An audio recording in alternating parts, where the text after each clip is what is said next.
Welcome to the Real Estate Rundown. Do we ever have the topics to discuss today? So much going on in the U.S., in the world, and it is all, whether you believe it or not, impacting residential real estate. Let's get into it. Yeah. How, like, a lot of these are like such polarizing topics. You're like, geez, how could they not affect everything down to the price of eggs increasing more? And House says, all right, first up, Biden has dropped out of the presidential race as the nominee. And although Kamala Harris hasn't been named yet, everybody's kind of anticipating that's going to happen. Housing Wire released an article today, and they kind of went through what a Kamala Harris presidency could mean for housing. So I want to kind of talk about this and what that could look like. Curious. If Kamala Harris is elected president, Housing Wire projects that affordability and housing affordability will be in focus. One of the things that the Biden-Harris administration proposed recently is a 5% rental cap. So capping rental rates for 5% nationally for 2 years. This would apply to landlords that own more than 50 units. So this isn't going to be your mom and pop landlords. So we know that by and large, a lot of single family homes are owned as rentals by mom and pop landlords. So this would be targeting maybe multifamily, institutional owners of real estate. But let's talk first about the rent cap. Wasn't it based off of like rental average in the particular area though too? Because you could have a property that's obviously dilapidated, vacant, right? How are you going to factor a 5% increase off of that, right? That's where I thought I saw on that. So if the property's been improved, but like, or it was like rental averages, it wasn't supposed to go up 5% above that. Why don't we cap the government on printing money? I agreed. You can't print. You can only print 5% cap right there. Yeah, I mean, for me, it's just another way to them. You got to remember, it's not going to end up just being this. They'll throw something out there, see if they can get away with it, and they'll just keep adding on. Just keep adding on. Just keep adding on. Well, and what this to me, this is like a look and feel good thing, right? Like a lot of the people, because 5%, they're not.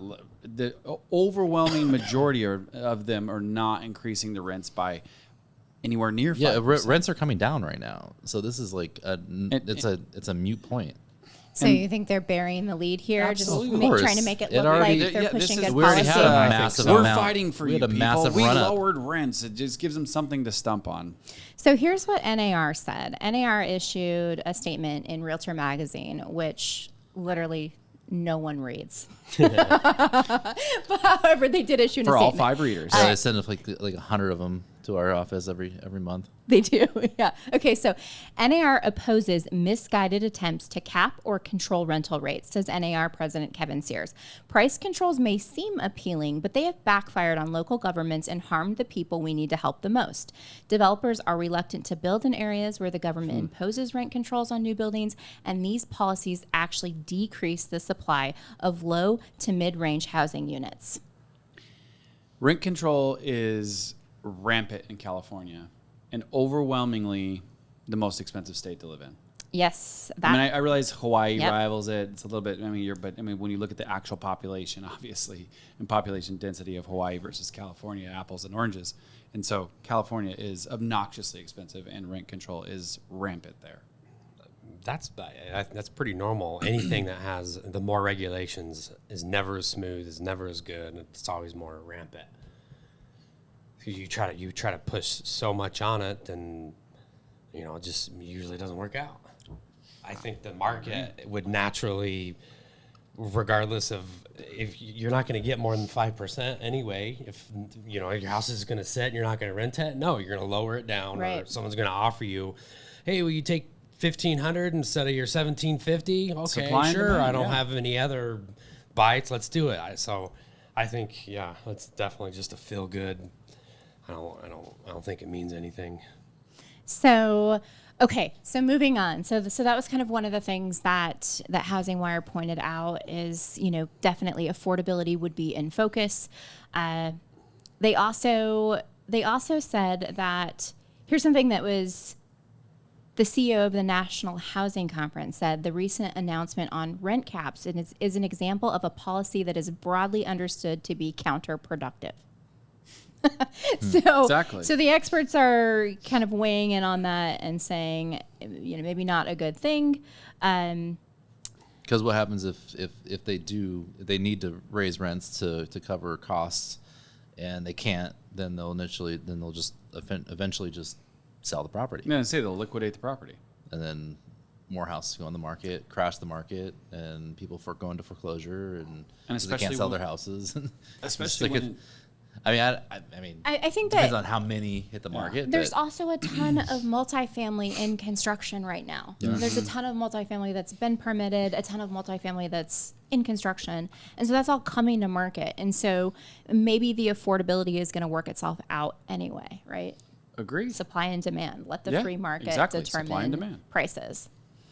Interesting. Okay. Well, moving on. That's definitely one topic. The Housing Wire article doesn't really have anything else super notable to say about what the Harris administration would do. But I do think all of the uncertainty going on in the political arena is causing uncertainty and fear in people. It's going to even more. Well, to me, the only reason why they're going in the Harris direction is because they kind of have to, right? Because of the delegates and all of the donations, right? My understanding is that donations are to the Biden and Harris campaign, and if she isn't the nominee, they are facing having to return some of those donations, and so they'd have to go regenerate that, which is why I know one of the people that has been brought up would be Michelle Obama running, and that she could raise like $1 billion in a week. I'm like, she probably could. And it just goes to show you how twisted that is. So if the Biden-Harris campaign, let's throw it out there, let's say they've raised $200 million. I don't know what they've raised. But then if that was the case, why wouldn't they just return it, pick a different candidate? If Michelle Obama could raise $1 billion, let's go with her and do that. I do think that could happen. And I also think that her and Michelle could become, what I wonder is, could Michelle enter in and Harris say, I'll be your VP? Still part of the campaign now. So is there a loophole in that Michelle Obama becomes runs for president, and Kamala Harris is still the VP? See, I've heard rumblings about Senator Mark Kelly and how he was supposed to be the one chosen for the presidential candidate. Oh, yes. Over Harris. Kamala? Yes. Why would they skip Kamala? I don't know. I mean, she's the vice president. But I heard that. And so then so that was something that I thought was interesting. So like, that's a name that's getting thrown out there. Could he end up being the VP? Who knows? But again, this all has an impact on housing, and the impact I believe that it's having is it's causing people to just sit tight, not Agreed. Make moves, hang in there, in the housing market. See what happens. Yeah. It's pause. It is pause. See and wait. So shifting gears a little, Redfin reported that in June, we had a record number of buyers backing out of contracts. Jeez. So if you exclude like those first, the COVID months where things were just crazy, purchases were canceled at 15% in June. Yeah, Wow. we saw that. Yep. We saw some cancellations. Yeah. So what are we seeing on our end when it comes to the inventory that our buyers are purchasing and whatnot? Well, it depends on, I think, what type of properties that we're buying. It makes a difference. Yeah, for sure. And also, too, how well you can price them. So if they're overpriced, and I mean, even if they need a ton of work, it still comes down to price. So it doesn't seem that to affect, us, quote unquote, so to speak. But I think overall in the market in general, the most home sellers aren't just going to, okay, well, I'll do another price reduction so I can make sure that I attract a buyer that, sooner than later, and they'll just sit, get discouraged, and then it doesn't sell. Or they'll start getting what, people perceive as low ball offers. I've also noticed a trend in buyers not only wanting that really attractive price, but then they're wanting a great condition. They're wanting Yep. new roofs. They're wanting repairs made. They're wanting updates. Concessions. Concessions.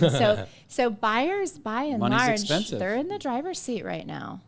They are. I mean, I can't think of very few offers where not only did they get it below list price, and then they still want concessions on top of it. Right. They want it all. Yep. And so we know we are just days away from fundamental change in how we all operate in real estate. So we are in the Arizona market, and in Arizona, our Arizona Regional MLS is taking out the commission field on August 1st. So we're actually ahead of the curve. So the deadline is August 17th. Our MLS is making those changes on August 1st. Our local association has released a slew of new forms. There's not just one new form, there are multiple new forms, and there are revisions to old forms. And so as realtors, we are all scrambling to educate ourselves and get up to speed on how we're now going to do business going forward. So let's talk a little bit about the implications of August 17th.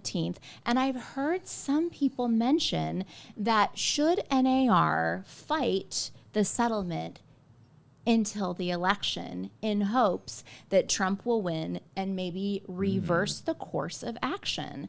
So let's talk about that for a Wow, little I bit. hadn't heard that. Yeah, it's an interesting. Are they still fighting? Idea. What's that? Are they still fighting them right now? The NAR? No, they haven't. So they could open it up here soon.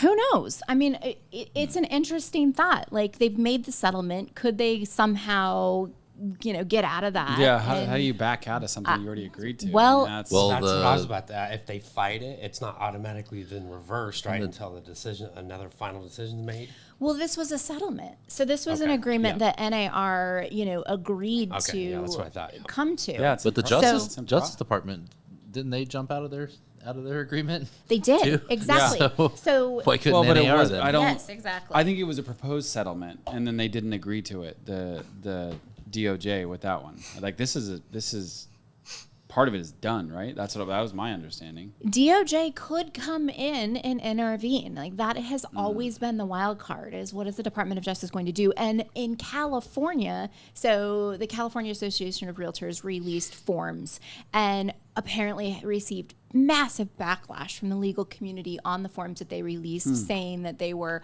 unclear. You needed a law degree to understand them. And even if you have the law degree, like, good luck, right? Like, these were complicated. Sounds about right. Yes. And so I guess what we know is that there's still a lot of rumblings. And if there was an administration change, would that impact or affect the future? Which obviously it could. And so, yeah, is that something that we could see happen? It's so interesting. Yeah, I mean, I haven't heard Trump say anything in regards to that topic. Have you guys? Or an Nothing. article? No. Okay, Nothing. I just was I have wondering not, if maybe no. there's something new that came out, recently. I was like, oh yeah, I'll have to look into that and see. But I think it was, It's kind of surprising he hasn't said anything about it. I am well, it too. is surprising, especially given his roots in real estate. You Yeah. would think Yeah. that there would Absolutely. be something. I mean, he's said though he doesn't even do any of that anymore. Sons have taken over all the businesses. Right. Yeah. And that's probably largely commercial. Yeah. And Way so different. totally different. But it's an interesting thought. I think maybe it was BAM. I don't know where I heard the question posed. But when I heard it, I was like, that is interesting. And that really would impact things. And could you imagine if that happened and all of this hoopla that we've all been Just going through for dies. months and months just goes away? Oh, I man. mean, that's what happened with the student loan Yes. repayment. Yes. Or the what do you call it? Forgiveness. I mean, everyone started thinking, they were gonna be able to ditch their student loans. And I mean, I think Nope. some people Not so even fast. got loans for houses when I think there was And a use the there was a funds. part of the time Right. part of time where they said, hey, these loans are going to be forgiven, so you don't have to use them as debt or whatever, and they got housing loans Or at least frozen for a while. yeah. Yes. Yes. Yeah, and then no, not so. I think the difference though Yeah, they is stated. the lawsuits. It was a class action lawsuit. It was a jury. The jury came to the verdict. So there are some big differences between like the student loan forgiveness and what's going on with. Well, I guess we'll find out here shortly because August 17th is coming up fast, right? And then if they change it all, I mean, to change it all back would be kind of. Yeah. I wouldn't put it past our times, though. Well, and we were all kind of brainstorming again today what the future of real estate could look like when these changes, really come down. And there's some interesting thoughts. There is a lot of interesting. Disturbed anthill. It's kind of about ready to happen. Angry anthill. I still find it unique, again, just working with as many agents as we have and talking to a lot of our, the agent success team. A lot of the agents that they talk to think that some think it's a big deal, some think it's a nothing burger. It's going to be business as usual. I'm like, how is it going to be nothing as usual when people?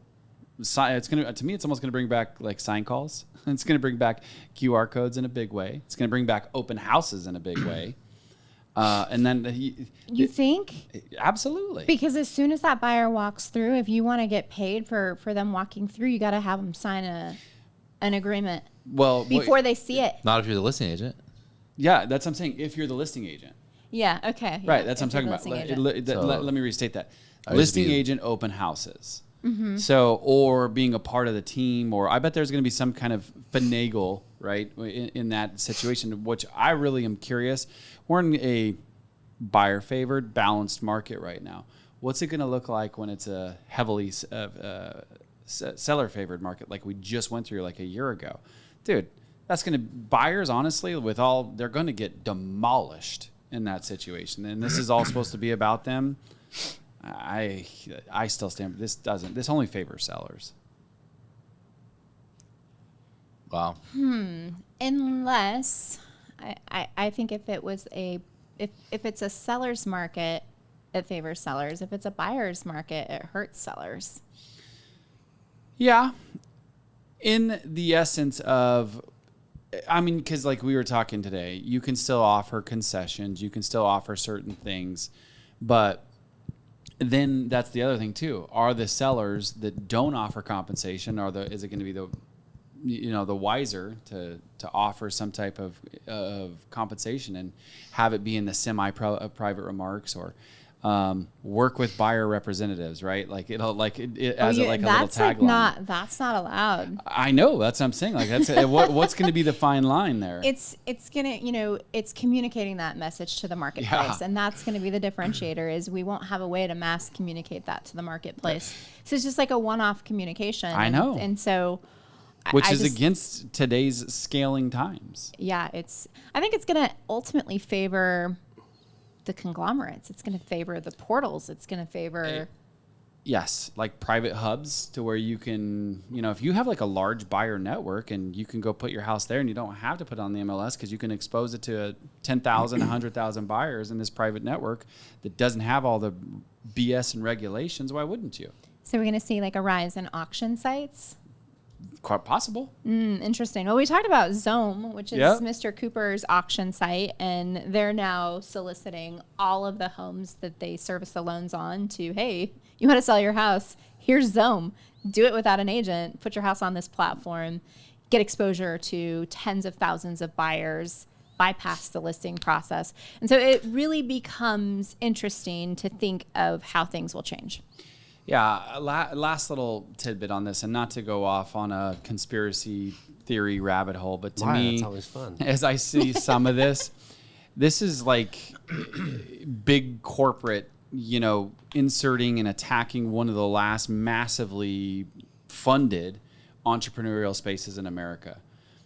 In the longer game, if this takes like we think it could, and it wipes out half of the population, or let's even just say a quarter of the population of realtors, you're talking about desecrating that, where the transactions, I don't think that they're going to not go anywhere, but are these going to turn into W-2 type positions, push them differently, or is some corporate going to come in and be able to snag up this type of business? So listing agents are going to make more money. Yeah. So one of the Arizona Association of Realtor forms is a new listing agreement, and in that new listing agreement, there's a section where you can select the compensation you will receive if you represent the buyer as well. If there's an unrepresented buyer, what will the compensation be for you? So now going into a listing appointment, it's not just having that conversation of, here's the fee for my services. It's here's the fees for my services and here's the fee for my services if To the buyer represent your comes buyer. through unrepresented. And so, just like add a quick thought, it was, oh my Still goodness, agency. good listing agents are going to clean house Yep. Yeah. with these new changes. So like there's never been a better time than And they're now going to figure out be a ways listing to agent. advertise and incentivize buyers to go to them, right? Like we were talking about with the concessions. Well, a smart, savvy buyer is going to look for concessions because they're going to sniff it out and say that's money for me, and not for their agent, right? Buy down the rate, pay for inspections, less closing costs, negotiate the price. Hey, I don't need the concessions, but let's go ahead and lower the price. So how will the competitive. model of managing multiple listings? So if you're a great listing agent and let's say you have an inventory of 20 listings, you didn't in the past have to show all 20 of those listings to buyers. So you're hiring somebody to do an open house every weekend until it sells. Or a showing agent, right? That you'll either A, pay them hourly, or B, they'll be on your team and run some kind of team split with them. Yep, and you get that listing sign where you can get paid for selling both sides or doing both sides, and hire people to do the other side on your team, obviously. Yeah. So Yeah, because I guess really in theory, as an example, let's say you have a listing agreement and say, hey, if I don't have to do anything with the buyer, it's 2.5%, 3%, right? But if the buyer comes into play, then now it's 5%. And really, in theory, if you do have someone on your team, couldn't you just have them represent the buyer? They don't get any compensation on the settlement statement. You're taking the full 5%. And you're just paying a referral fee From a team from split. your broker to broker at closing. Or you're paying them an hourly. I mean, can you hourly. do that? Yeah. Yeah, you absolutely can do that. So Run I a team think split. teams are gonna figure out a way. Oh, around it. we've been saying that the whole time. That Teams will means figure this out. obviously more people pushing their listings a hell of a lot more than someone else's listing, how which does is that? also a part of the issue that we've talked about too. Yes, exactly. That's my take on it. It's like, I believe that buyers buy the house that they want, but I think that in the scenarios that will play out, buyers are going to. I think they're going to be kind of steered. Sadly, and I think there's absolutely gonna are. be people. There's gonna be buyers that are gonna get pissed too, because they may have their their son-in-law or whatever representing them, and they've already agreed to pay 2.5% to their son-in-law, right? And then they find something on Zillow, but their son-in-law is like, well, I can't. That's There's no compensation. There's no compensation on there, so you can't see that one. Sorry. What are they gonna do? Yeah, cough they're gonna up be the money. pissed. They're like, this sucks. Like, why? Yep. Like this new thing for me. Like now I gotta Or screw my son-in-law, and then it's gonna be relationship Or problems the son-in-law's because gonna have to go in and because I want this negotiate property. concessions, right? I mean, that could always be a part of the offer. If he has the agency, he can go in and still negotiate that. But he's going to go into that situation potentially not going to win. Yeah, 'cause it may be a hot property, and that listing agents be like, "No, I'm selling it myself, dude." Yep. Sorry, bro. I just Yeah. think there's tremendous opportunity for agents that can amass listings. Agreed. Tremendous opportunity right now, more than ever. I definitely think this is a market of the moment, and there's going to be a lot of plays, and the savvy find them and exploit them. Or what about with all the love. what about sites popping up that offer buyers flexible representation, right? So, hey, That'll end quick. so you shut that down so quickly. Why so? Why do you think that'll end so quickly? Because listing agents will not pay buyers agents. They'll just, especially if they have a hot property, and if it's a hot market, and they're gonna go no. Well, What if it's like $495 though? If you could have an agent represent you for $495, that's a very palatable amount of money. I think that's buyers would feel like that would be worth it to have representation. And what if that only included 3 showings, 1 home inspection, one Benzer. one review of the inspection process, review of the settlement statement, Bundled service. and they a final get- walkthrough. And when are they getting paid? At the closing or right away? Who knows? Well, if it's closing, I mean, $4.95 to do all that for, and then what if it doesn't close? No, you just did all that for free. Hey Yeah. man, to me that's that's like being a freaking rental agent. Yeah. You go Yeah. show freaking 5 rentals and get compensated. And- Sometimes and how- 150. It's How effed many up. of those stay And in you business? know the listing agent's making at least 1,000, 2,000 plus dollars. Well, I can tell you right but people now, are doing a that lot of because the- they think that they're going to be eventually be able to sell them a house in Yeah, the future. I mean, but that's this for sure. they're buying. They're So- selling What a if they house for do it in $500 hopes that they will be the listing agent for that buyer in the future, right? And so maybe the ideology changes. Like you work with renters in order to secure a future buyer. So maybe the theory is you're going to work with buyers to secure a future listing. Interesting, yeah. Well, there's a lot of, when you really look at, I think that's a great comparison, is the property management space, because there's a lot of those people that they'll have in their lease agreement that it's going to be $700-800 to lease out the property. However, they have a lot of their own portals that the renters come and find them themselves, so they purposely will not put them on